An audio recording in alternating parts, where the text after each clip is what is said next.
Hello mga ka-grade, magandang araw po sa inyo lahat. Ikwento ko lang po paano ba natin ginawa yung tinatawag natin mabilisan na preparation dito sa ating sinabugan ng Jasmine po ng madalang po ito, 25 kilos per hectare lang ang seeding rate at wala pong gagamiting abono kasi po rejuvenated na po yung lupa ko sa tagal-tagal ko na po ginagamitan ng organic fertilizer. Dumating na po yung punto na hindi na po ako gagamit ng kahit anong klaseng abono at titingnan nga po natin kung ano magiging resulta nito.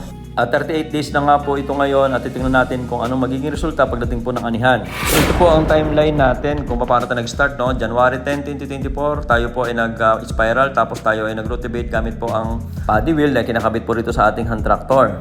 Makapal na mga damo at makapal na mga dayami na sumibol pa at nagkaroon po ng raton ay ito po ilulusawin natin sa pamamagitan ng paggamit na ng bioenzyme decomposer. Dalawang takip ng bioenzyme ang ginamit natin dito. Inispray natin lahat. Tapos yung mga dayami na mga pinag-anihan natin ay pinalat din natin para kasamang nalusaw.